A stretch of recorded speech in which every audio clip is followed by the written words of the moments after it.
Good morning and welcome to our service. We are so glad that you chose to worship with us this morning. Whether it's your first time here or you call Epicenter your church, we encourage you to take some time and fill out the connection card. In the bottom, you could leave any prayer requests that you may have. If your prayer is confidential, make sure and drop off the connection card right in the black box by the entrance. If it's not, you could drop it off as the offering plate goes by. Ladies, if you have graduated high school on up, we invite you to come join us to play some volleyball. It's coming up this Thursday at 7 p.m. at the Epicenter Center. It's a great way to just hang out and get to know each other and have some fun. As a dad of 4 kids, one of the things that we enjoy doing is doing things as a family. During Easter weekend, there are things that are going to be taking place here in our community. One is the community Easter egg hunt. It is taking place over at the softball complex April 20th, that's a Saturday, from 1 to 2 p.m. Now, immediately following that, we are going to be having the Great Escape. This is an event where we'll be having games set up and kids have a chance to get some eggs filled with candy. We are also going to have hot dogs for sale, and we are going to have some raffles taking place. Now, to go through the trail of games, there is no cost. If you want to win some of the raffle prizes, which are set up right by the entrance, you can enter by purchasing 50-cent tickets and you could put it in whichever one you want. Now, all the proceeds from this event, even for the food, will be going towards a trip that the teens are going to be taking this summer. So make sure and invite some friends, invite a stranger, invite your neighbors, but make sure and spend some time with us on Saturday, April 20th from 2 to 4 p.m. here at the church. Guys and girls that are senior high on up, we invite you tonight to our Bunko night. It's at 6 o'clock here at the church. It'll be lots of fun getting to know each other and playing the game Bunko, and also make sure and bring an appetizer to share. Hope to see you tonight. As you've walked into our building, there has been a poster set up now for a few weeks, and I mentioned it a couple of times in the announcements. Back in the month of January, we talked about our desire to have a bigger worship area that could fit more people. And we've come up with a solution, an area that could fit 190 people. Now, with that being said, this remodel is going to take some finances and maybe some time, but our desire is to be able to do this during the summer. Now, here's a couple of ways that you can help. One is we don't have designated funds, so it is just by giving to the general fund. As money comes in that goes above and beyond our weekly budget, what it requires, we put that towards a building fund. And the other way that you can do help is also if you are a Menards shopper. They have rebates that can help us to purchase lumber, to purchase any kind of materials that we're going to need for the remodel. All that you need to do is go shopping during the times that there are rebates, and in the bottom of the receipt there will be a rebate part, and you just need to get the rebate, send it in, and that is pretty much as good as money. And you can help us in this way. Now, another way that you could help is by praying. This is our desire, but at the same time, we want to do it in God's timing. As of right now, Epicenter has not taken a loan for anything that we have purchased, and it continues to be our desire. If you have no idea what I'm talking about, make sure on the way out, look at that poster set up right by our entrance, and feel free to ask questions. It's a great way to know what is happening here at Epicenter.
If you feel like you are too young for God to use, let it sink in watching that video, reading through the Bible, that the people that God used were young.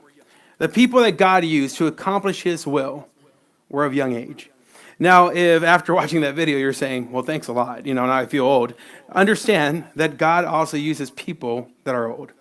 Think about Noah. At the age of 500, he was called to build a boat. Think about Abraham. Abraham, at the age of 100, had a child. There is no age limit in what God can do and how he can use you.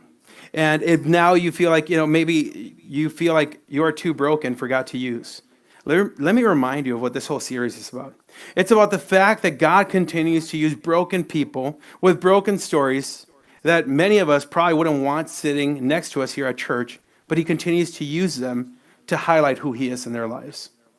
If you feel like your story is not good enough, or maybe you don't have a good enough story because you don't have what you would say a good testimony, let me remind you that God is the one that gives us a story, not one that is going to highlight your life, but that is going to highlight who he is.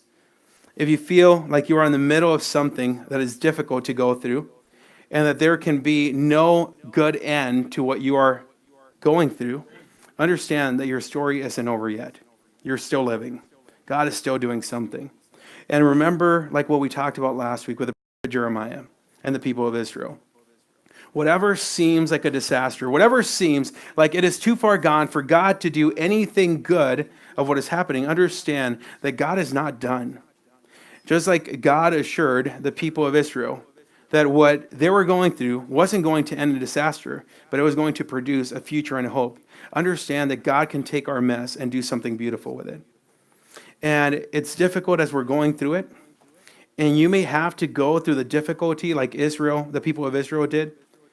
But once again, understand that God can do incredible things in the midst of all of it. Last week we spoke about the year 600 BC. Around that time, the people of Israel went through a difficult time as they were taken into exile in the land of Babylon. And it was a difficult time for them. They were taken captive out of the place where they were at. Now at this time, the people of Israel was divided into two kingdoms, the northern kingdom and the southern kingdom. In the northern kingdom, you had the people of Jerusalem. In the southern kingdom, you had the people of Judah. And during this time, the kingdom was divided, but around 605 BC, the people of the southern kingdom, the people of Judah, were taken captive, just as Jeremiah had prophesied, as Jeremiah had predicted. And they were taken captive by King Nebuchadnezzar. Now, the people of Judah weren't going to be the only ones that were going to be taken. The northern kingdom would also be taken. But during this time that the southern kingdom was taken, King Nebuchadnezzar gives an order about the people that are taken into exile and taken into the land of Babylon. He said to bring to the palace some of the young men of Judah's royal family and other noble families who had been brought to Babylon as captives. Select only strong, healthy, and good-looking young men, he said.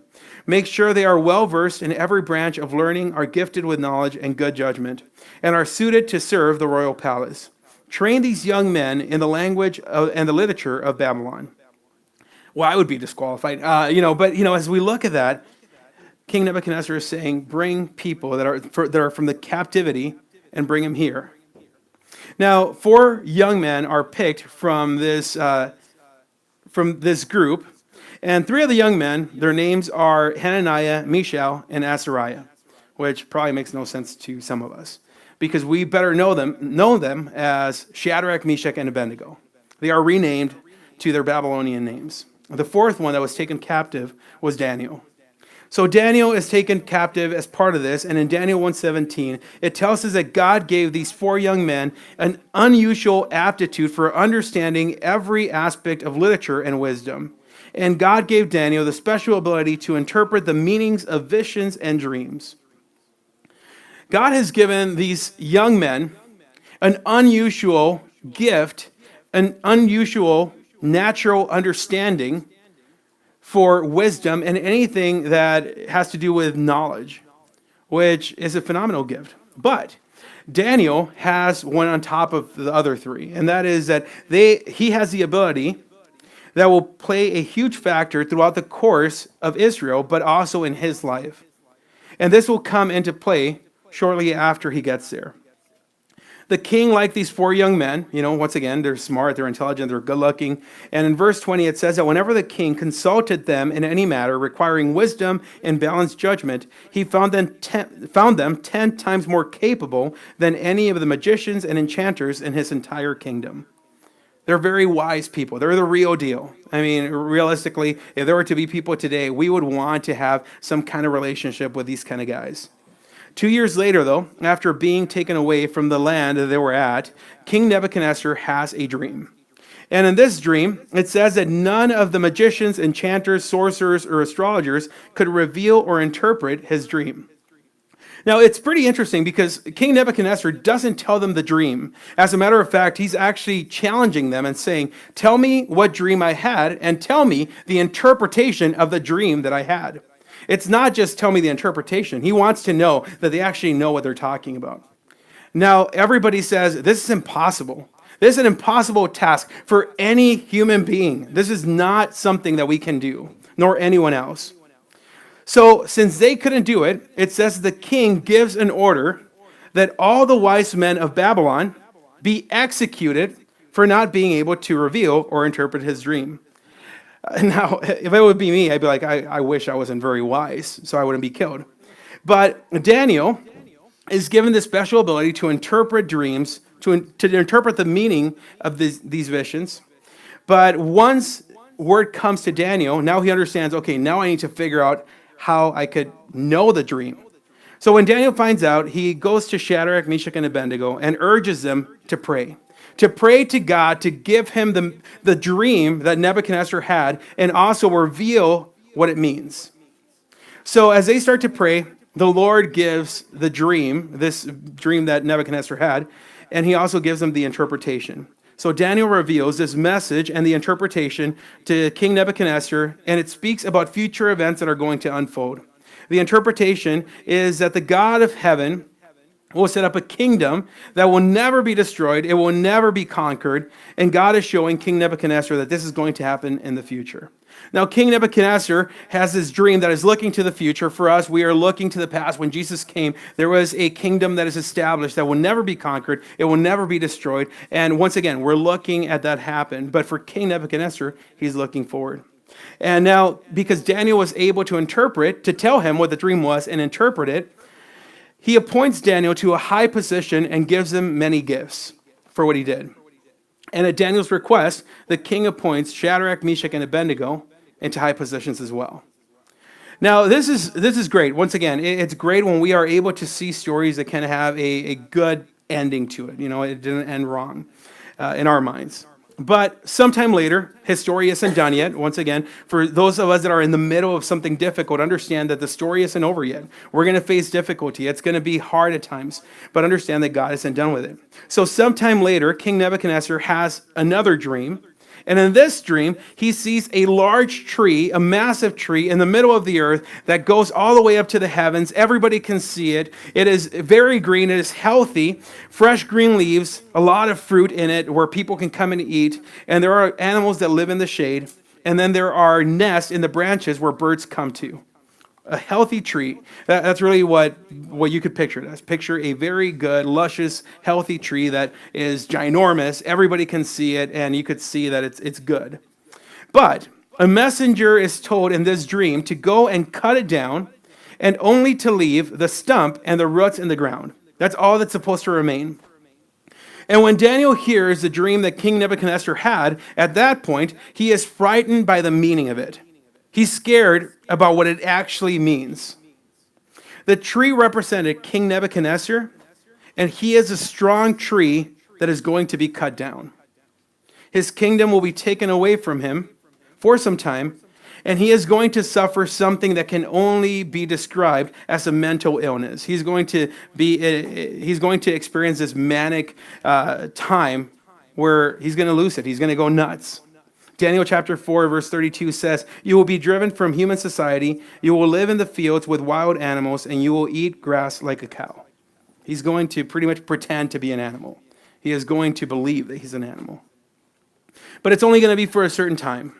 And the stump and the roots represent that it's only for a time. He will receive his kingdom back, and once he learns that heaven rules, That's what it says. Once he learns that heaven rules, he will receive his kingdom back. And in Daniel 4:29, we see that this prophecy comes to pass 12 months later. He was taking a walk on the flat roof of the royal palace in Babylon. As he looked out across the city, he said, "Look at this great city of Babylon. By my own mighty power, I have built this beautiful city as my royal residence to display my majestic splendor." While these words were still in his mouth, a voice called down from heaven, "O King Nebuchadnezzar, this message is for you. You are no longer ruler of this kingdom. You will be driven from human society. You will live in the fields with the wild animals, and you will eat grass like a cow. 7 periods of time will pass while you live this way, until you learn that the Most High rules over the kingdoms of the world and gives them to anyone that he chooses." Nebuchadnezzar came to the point where he's looking at everything that is around him. He is seeing everything in its beauty, and he's saying, "I accomplished this. It was by my own might. It was by my own power. It was because of my ability that I was able to accomplish everything here." Nebuchadnezzar did not take the Israelites captive because of his ability. As we read the story, it's not that it was his strength that actually gave them the ability to take over the people of Israel. It's not that God lost control. God the Most High continued to rule even as his people were looking at everything with difficulty. If you remember last week, the reason that Nebuchadnezzar was able to take over the people of Israel was because of their disobedience and their idolatry. God allowed their enemies to take them over. And the Lord is reminding Nebuchadnezzar, it wasn't because of what you did. It's because I allowed you to be in that position. The Lord alone is the one who chooses those who are in power. God is the one that puts people in authority, and he doesn't lose control of any situation. And once again, it is God alone who allowed this to happen because of the people's disobedience. It was because of their idolatry. It was never outside of God's hand, even though it's easy to think that this would be something that God didn't have control over. This was not happening because of anything that Nebuchadnezzar did. And it brings us to this point in this story that we often forget about something. And I'm including myself as part of this situation. Because often as we look at the story, it's just easy to kind of scroll past it and just be like, okay, well, the Israelites were taken captive, and then after that they came back. And we could go through the whole story. But at the same time, I think that there is such an important application for us today. Because how many times, myself included, do we turn on the news, do we look at the newspaper, or do we see posts on Facebook that somehow seem like a disaster, that nothing good will be produced of it, and we're seeing everything that is unfolding around the world, in our country, in our city, and all that we could think about is God lost control. Or we somehow act that way, that God is not in control of what is happening. This weekend, just yesterday, we just got back from Fargo. My family and I have been trying to make this habit of breaking away and just spending time together as a family. So we were in Fargo. We get up on Saturday morning, we're eating breakfast. I'm seeing the TV turned on to the news channel. And as I'm seeing this, I'm not going to lie, there were some of the things that they were talking about that just got me really irate. I was really upset. Because I'm like, my kids are going to grow up in this kind of garbage. My kids are going to have to deal with all the consequences of these poor choices that are being made wherever it is, whether it's in the House here, House of Representatives here, or wherever it's at. And I look at all this and I'm like, how is this good? I look at the Bible and I'm like, how are people walking in disobedience? And sometimes, let's be honest, we question more of how God is still in authority when all these things are going bad. See, and I know that in our country, we have a voice. We have a voice in this respect. We can vote who goes into office and who doesn't go into office. And when we don't get the person that we want in office, we often get discouraged. We often get frustrated, myself included. With that being said, understand that you have a voice, but ultimately, God is the one who decides who is placed in authority. And that's just the end of it. See, as I think about that, it completely changes the dynamics of things. Because as much as there are people that I don't think that they should be in office. And I'm not talking about our president. I'll flat out say it. I'm extremely conservative when it comes to my views. But when it comes down to it, there are people, maybe at Capitol Hill, that I completely disagree with, that I'm really frustrated with. The decisions that they're making are not only affecting me, but they're affecting everything about what my kids are going to have to experience. And it's difficult. It's difficult to see. But I have to remind myself, just like the people in Israel had to, and Nebuchadnezzar had to be reminded by the Lord that he has not lost control, that he did not get there because of his own power, because of his own ability. He allowed this to happen, and it was because they kept on disobeying him. Maybe the things that are happening in our country today are not happening because God has lost control. It is because God is in control, and we keep on resisting his will. And it's difficult. It's difficult for us to accept. But God has not lost control. The things that we are facing in our country didn't get this way outside of God's control. Let me reassure you of that. I need to reassure myself of that. And that doesn't mean that God is evil because there are evil people in place. Maybe it's God trying to redirect us back to himself because we have gotten so far off. We have gotten so comfortable with our faith that we hardly do anything about it. We have become overweight Christians that are willing to do anything about our faith. It's all about comfort. It's all about what is going to make me feel good. Maybe your faith is supposed to push you to do something about it, to live out, to reach to your neighbor that doesn't know Christ. And at times, I think that we feel like if we just elect the right person, everything will get better. You know what? You want to know how things are going to get better? Start praying for God to change the hearts of people. It's one heart at a time. It's not by electing one person that can change everything.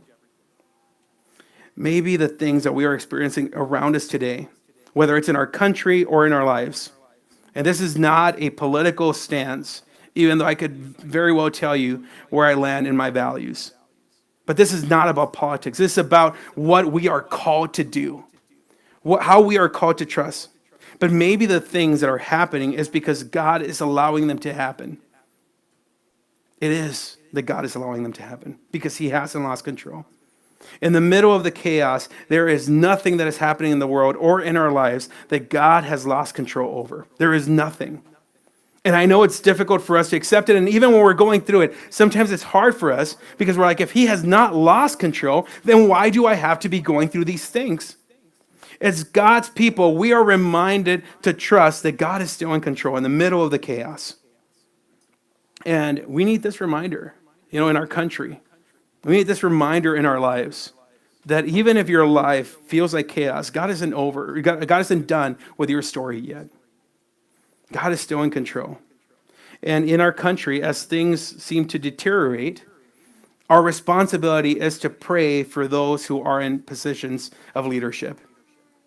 We are to pray for those who are there. And understand that sometimes I'm like, well, it doesn't say how to pray, and it's like, maybe I could pray not in favor of them. It says to pray for them. 1 Timothy 2:2-3 says, pray for kings and all who are in authority so that we can live peaceful and quiet lives marked by godliness and dignity. This is good and pleases God our Savior.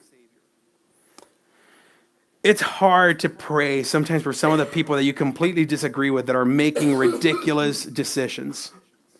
And I know that as a parent of 4 kids, it's difficult. Because my kids are going to grow up in this mess. They're going to inherit the bad decisions that other people made. But once again, God put them in that position. My responsibility is not to try to figure things out. It's to pray for those who are there. And sometimes, as I see what is happening, I'm just like the Israelites. I don't see a future and a hope. All I see is disaster. All I see is that there is nothing good that is going to be produced from this. And I've learned that the hardest thing in this whole process is moving from knowing to trusting. Because they're very different things, very, very different things. To know is to have an understanding. To trust is to trust. It's to fully just give yourself, knowing what you know. And that's a very hard concept for us. It's almost as hard as, 4 weeks ago, we entered into a time that I always have a difficult time every year, every Sunday. I have a difficult time with a time frame in the year. And that is on a Sunday that is known as daylight savings time in the spring. I have a very difficult time with daylight savings time. For one, I'm not a morning person. I hate mornings. I could stay up as late as I can. I mean, I'm 2, 3 in the morning, it's fine. Early in the morning, it's a little bit harder for me, but I do it anyways. But one of the things that I know is during daylight savings time, I don't have a regular alarm clock sitting next to my bed. I have my phone.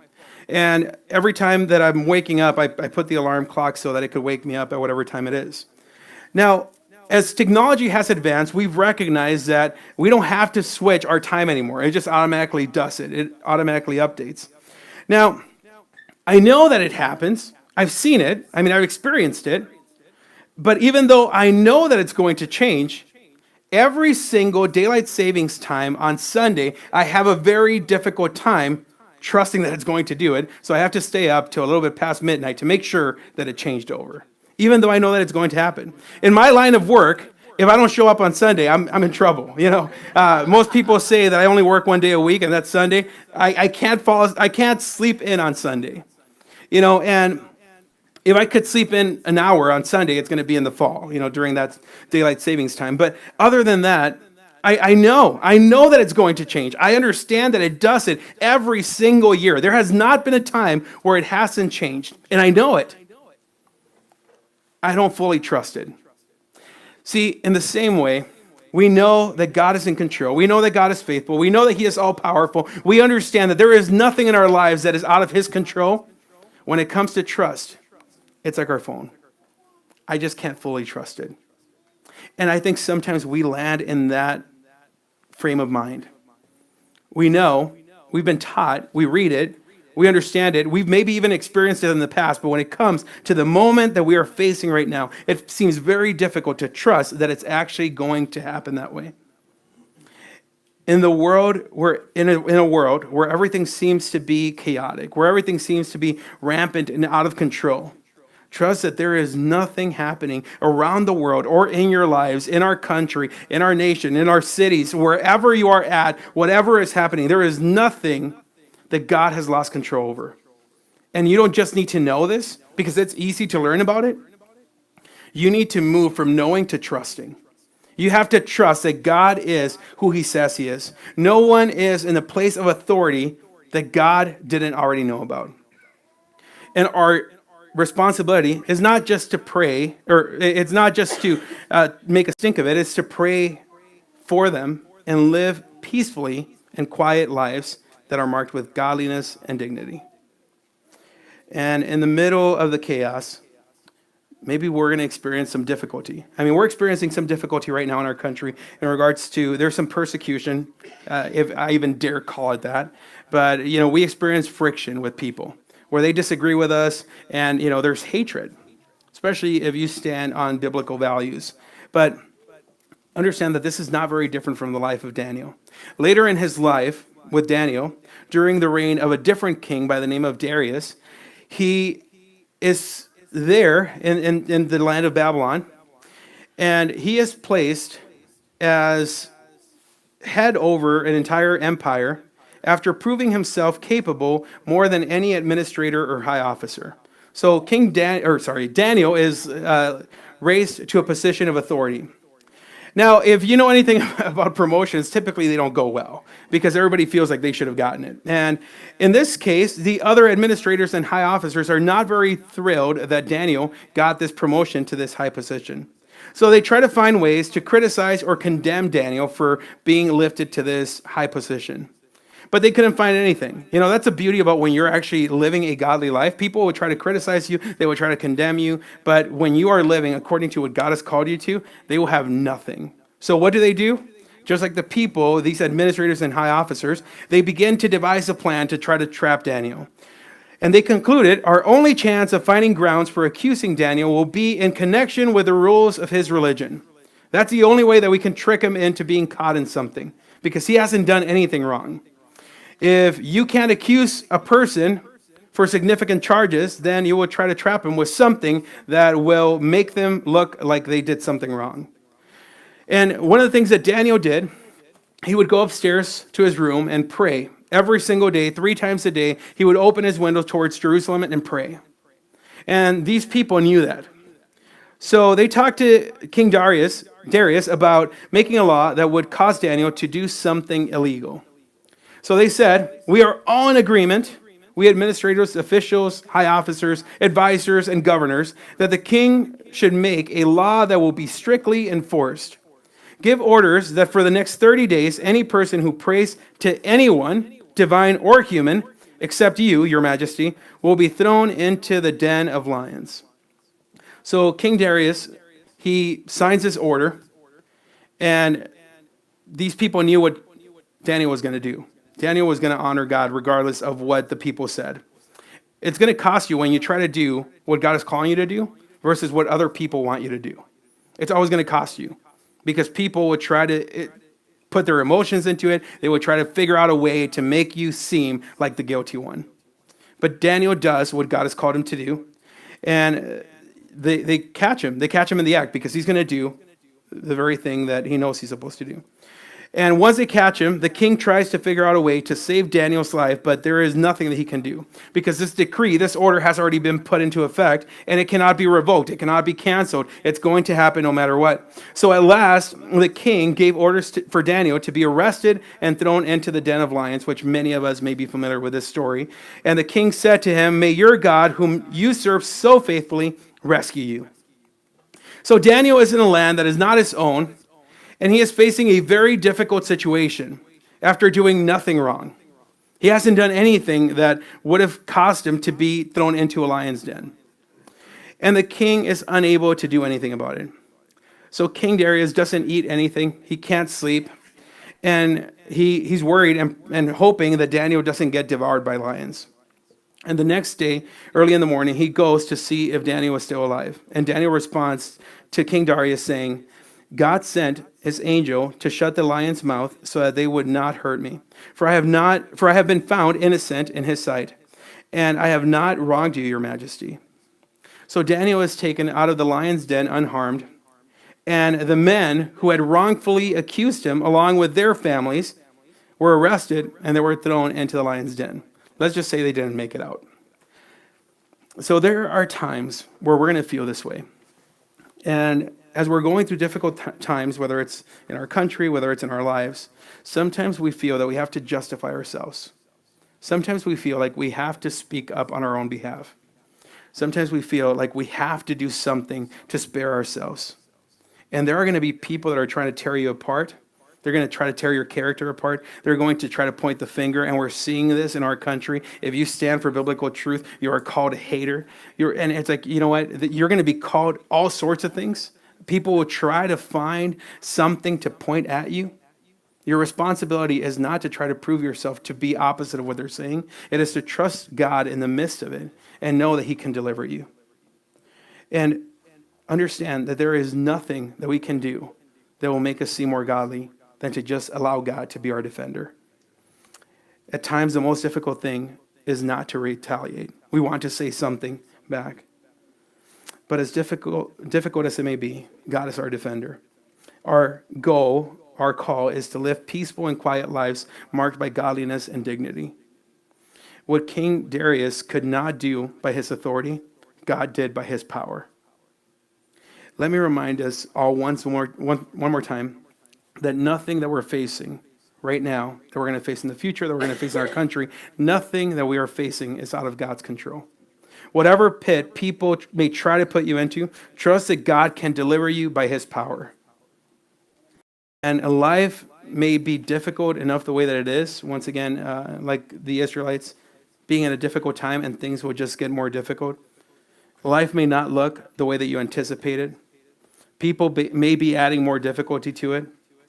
But what you are facing today, even though it may feel like a pit, you are never going to be out of what God can have control over. He will always have control of what is happening. Allow him to be your defender. Don't just know that he can get you through the difficult parts of life.